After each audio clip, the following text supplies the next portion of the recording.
संकल्पसिद्धीचे गुपित विश्वप्रार्थना यातील प्रश्न क्रमांक 6. विश्वप्रार्थना करावी असे तुम्ही सांगता, तर आम्ही विश्वप्रार्थना का करावी? माणूस हा विचार करणारा प्राणी आहे. जीवन जगत असताना त्याच्या मनात असंख्य विचार येतात व जातात. सर्वसाधारण माणसाला आपल्या मनामध्ये असंख्य विचार येतात आणि जातात याचाच पत्ता नसतो. यातील बहुतेक विचार अनिष्ट स्वरूपाचे असतात. हे अनिष्ट स्वरूपाचे विचार माणसाच्या जीवनात अरिष्ट निर्माण करतात. सर्वात कळस म्हणजे आपण अनिष्ट विचार करतो याबद्दल तो पूर्ण अनभिन्न असतो.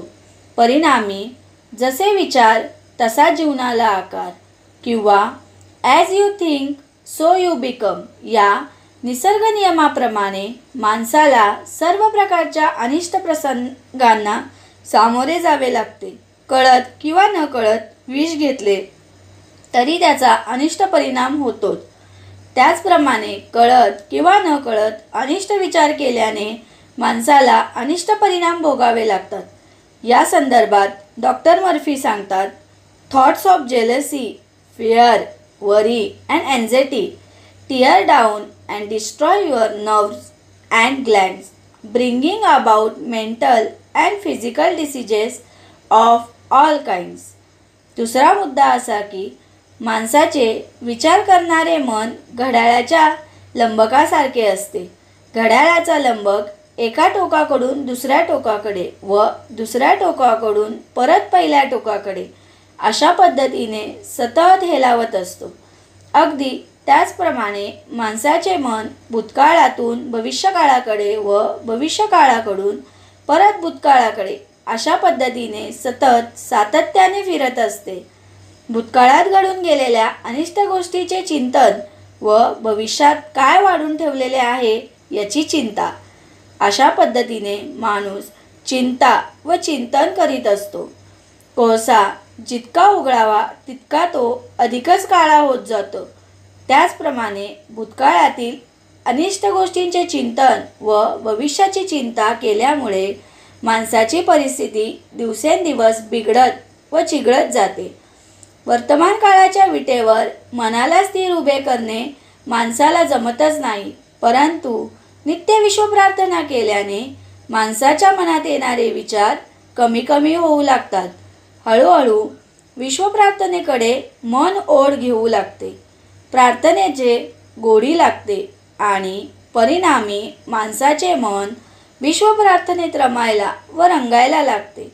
नामस्मरणाच्या किंवा विश्वप्रार्थनेच्या बळावर माणसाला वर्तमान काळाच्या विटेवर मनाला स्थिर उभे करण्याचे सामर्थ्य मिळते.